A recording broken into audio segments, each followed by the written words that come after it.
Welcome to this edition of Head to Head. I'm your host, Cam McKinney, and this is episode number 417 of the podcast. And on this episode, I'm talking about the most up and down team in all of baseball, the Chicago Cubs. Look, it's still early on in the baseball season, but one team I still don't know what to think about is the Chicago Cubs, because they are a baseball team that lives on the extremes. What do I mean by that? Well, they've had two 10-game winning streaks this year, including a stretch where they won 15 home games in a row. But on the other end of the spectrum, the week I'm recording this, they have lost 10 games in a row and are 2-14 in their last 16. But before that, they were 20-3 in the previous 23 games. So far this year, this is a team that has either played like the best team in all of baseball or the worst team in all of baseball. And what's crazy is they have a winning record,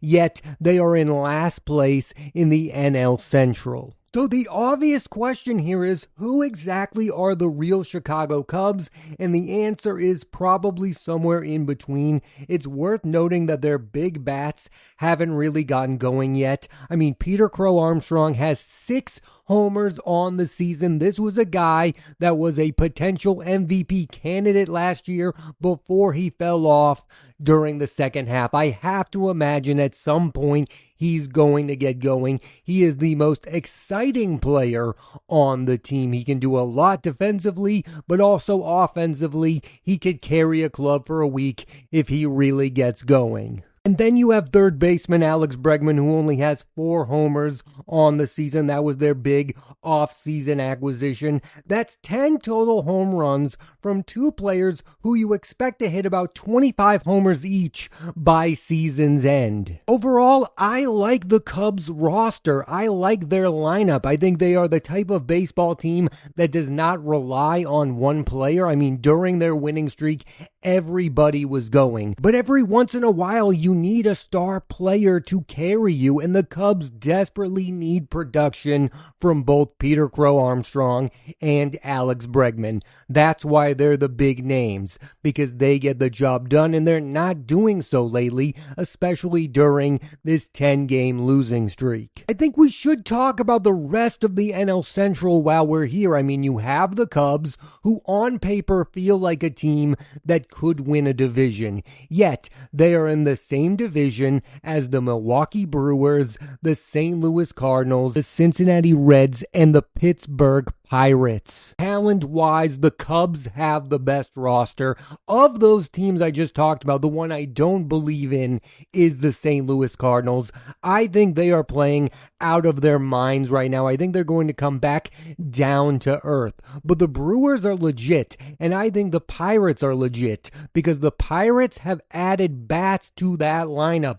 Brandon Lau is a star player. He might not be a superstar player, but he has added a lot offensively for the Pirates. Not to mention Ryan O'Hearn. The Pirates last year was that team that had the NL Cy Young Award winner in Paul Skeens. Now they have the offense to go with him. They are going to be a problem all season long. For me, the real issue with the Chicago Cubs is the lack of an ace on their pitching staff. I think they have good pitching. They have Jameson Taillon. Right now, they are without Edward Cabrera, who is on the IL, and they don't know when Justin Steele is going to pitch this season, and they are also without Matthew Boyd, who is a really good starting pitcher as well. We are getting to a point in the baseball season where one starts to think about what each team needs to do at the trade deadline, and what the Cubs need to do is bolster their starting pitching staff, and I think the dream scenario should be acquiring Tarik Skubal. If the Cubs get Tarik Skubal, I would automatically pick them to win the NL Central. That would be the move that would put them over the top, because that would be like when the Brewers got CC Sabathia, a guy who was in a contract year pitching out of his mind. And you know Skubal would be motivated to do just that, because he's coming off of an injury. He's trying to get paid this offseason. Whoever acquires Tarik Skubal, if the Tigers truly do trade him, is going to get the trade acquisition of the deadline. the type of move that could turn your season around, and the Cubs don't need to turn their season around completely, but to become a World Series contending team, they have to make a move like that. They need to be in on the Tariq Skubal sweepstakes. There are two other starting pitchers I think the Cubs need to keep an eye on. The first one is Logan Webb of the San Francisco Giants. The Giants are a complete mess right now. Logan Webb really doesn't fit into their future plans. I think now is the time for the Cubs to make a move and get Logan Webb. If you can't get Skubal, Logan Webb would be a good backup plan. He is an ace-level pitcher when he's at his best, and he gives you reliable innings. And the other name is Hunter Brown of the Houston Astros. Now, I don't really believe the Astros are going to trade Hunter Brown, and it doesn't sound like that is their plan. But if this guy becomes available, he is the type of pitcher the Cubs need. He is a guy capable of winning a Cy Young Award. He could fit into what they need now, and more importantly, he could fit in to their future. I mean, trading for Tariq Skubal would definitely be a rental for the Chicago Cubs. I don't see the Cubs giving Skubal a $400 million deal. This would be the type of move, like I said, that the Brewers made with CC Sabathia and Zach Greinke. You trade for a guy, you hope to save your season, make you a legitimate contender, and then at season's end, he gets the contract he wants from somewhere else. Now, that might anger some people because the Cubs could potentially pay a guy like Tariq Skubal. They are a big market team.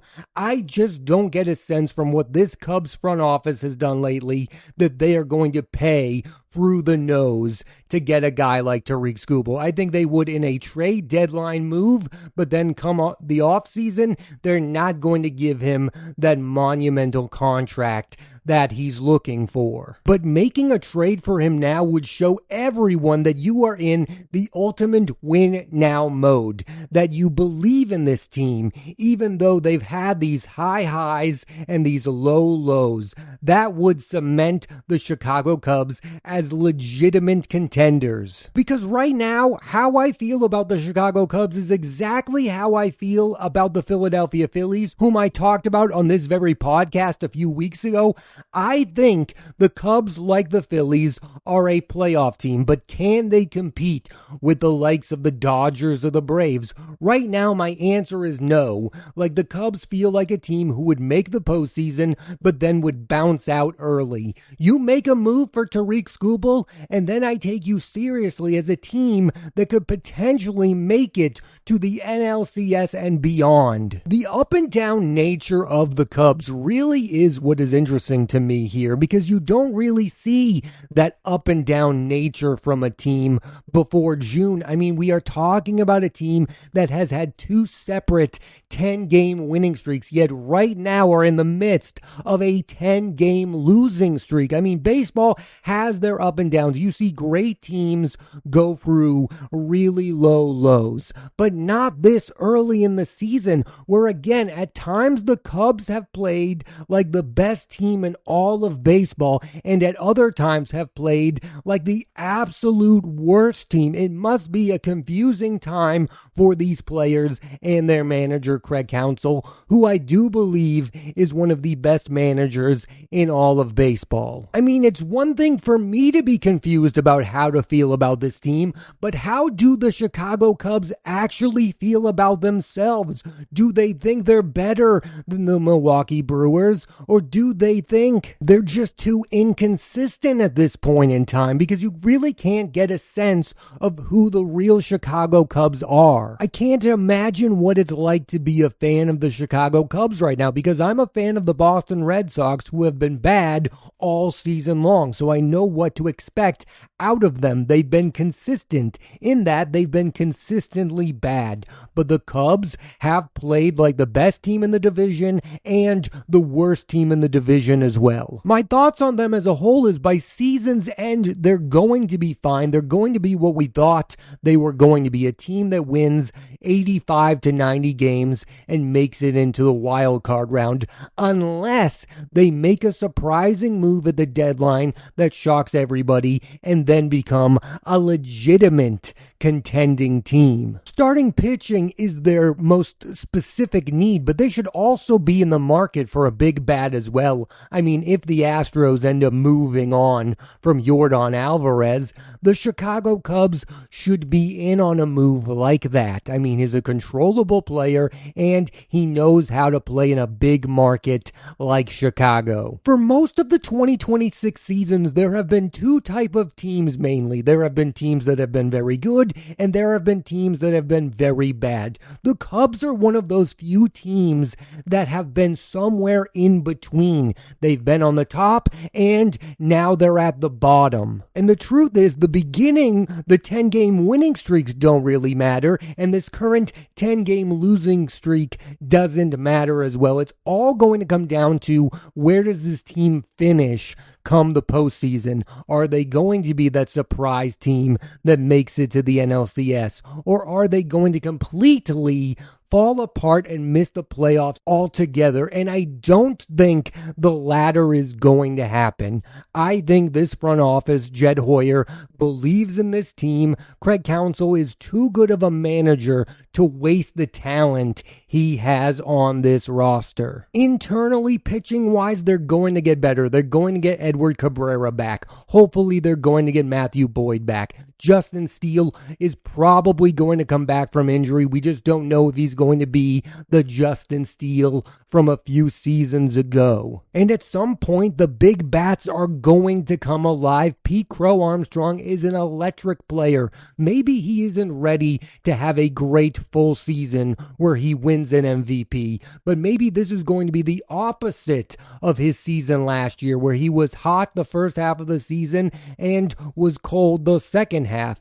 This would be great if you're a Cubs fan if that were the case. And maybe Alex Bregman isn't the offensive player he used to be in Houston, but he's too good not to at least finish the season with 20 plus homers. He is going to get going at some point. Having said all that, do I think this current roster is capable of winning the World Series? The answer is absolutely not. You need to add more to this roster to compete with the Braves, to compete with the Dodgers, to even compete with the likes of the New York Yankees in the American League. You need to do more. Like, I like this roster, but they do lack star power. There are not household names on the Chicago Cubs currently. And yes, you can make the same case for the Milwaukee Brewers and the Tampa Bay Rays, but those are smaller market teams. The Cubs are capable of going out there and making that big splash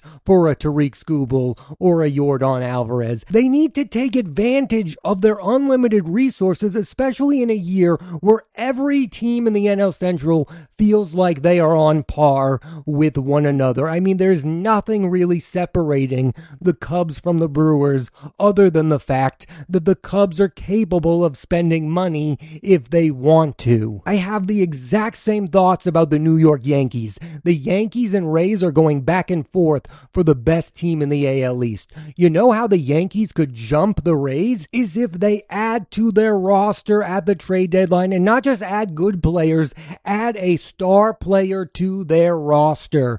Imagine if the Yankees had Ben Rice, Aaron Judge, and let's just put it out there, Mike Trout. I think that would have a huge impact on the Yankees potentially winning the AL East division. That used to be the obvious answer. That used to be what every big market team did to separate themselves from the smaller market team. We all know the Milwaukee Brewers are not going to make a huge trade at the deadline. The Cubs are the team that is capable. The Cincinnati Reds are not going to make a huge trade. The other teams in that division are not going to get Tariq Skubal or Yordan Alvarez. The only team capable of doing that right now in my eyes is the Chicago Cubs, and they need to take advantage of that fact and make one of those moves to separate themselves from the pact. Because yes, maybe the Cubs can look at themselves honestly in the mirror and say, if we get all of our pieces back, we can have another one of those 10-game winning streaks and win this division.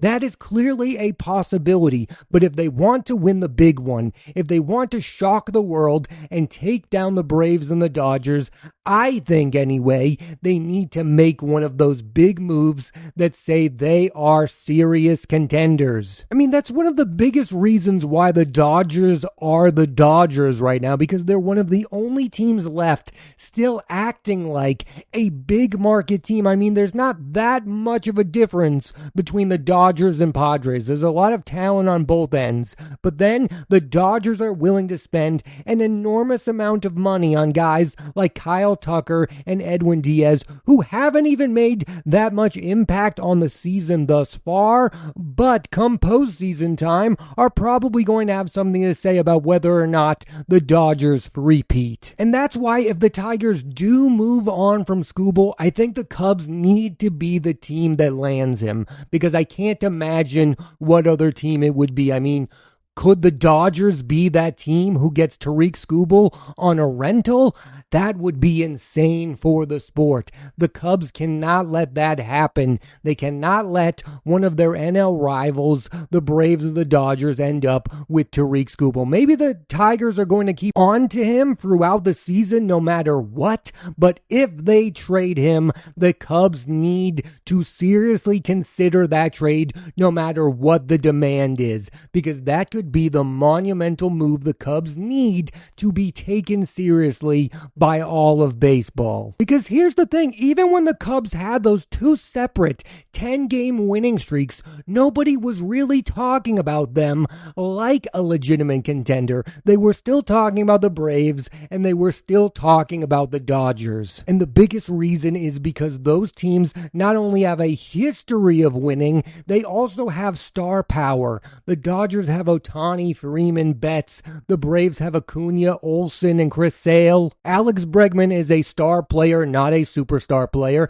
and Peter Crow Armstrong is not yet a consistent superstar player. The formula is simple. You get Tariq Skubal, everybody takes you seriously from now on. If none of those big moves happen, I just wonder if the Cubs are going to fall into place. Like, are they just going to become one or the other? Either the best team in the division or the worst team in the division? Because at some point you need to be consistent so we can figure out who you are as a baseball team. Your season just can't be a bunch of 10-game winning streaks and 10-game losing streaks. Really, a team like this can only exist in baseball because the season is so long. It's wild. The Cubs have won 10 games in a row twice this season and have now lost 10 games in a row before the month of June. Reminder, the last month of the regular season is September. There's still so much baseball to go,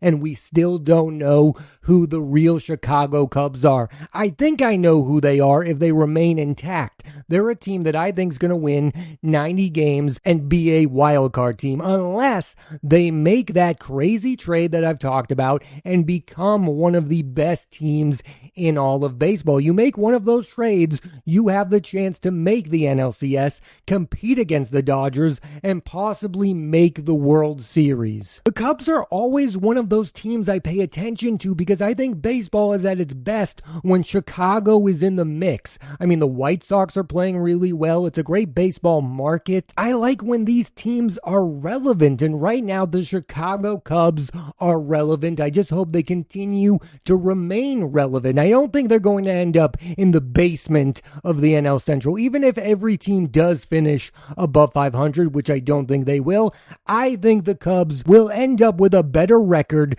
than the Pittsburgh Pirates, the Cincinnati Reds, and the St. Louis Cardinals. But I won't pick them over Milwaukee until they make that huge trade. trade of either Tariq Skubal or a Yordan Alvarez type. If they make that trade, I will pick them to win this division. Until then, I still think we are talking about a playoff team, even if the Chicago Cubs are the most up and down baseball team this season. I've really been surprised at just how streaky these Chicago Cubs have been. I mean, 2 10-game winning streaks and now a 10-game losing streak. You don't see that all of the time in the sport of baseball, and you especially don't see it from a team before June. I mean, who the Cubs are right now is probably not who they are going to be when the season ends. And for that reason, they are a team I am going to keep a close eye on. I really do think they should make a huge trade to try to win their division and, most importantly, to try to win a World Series title.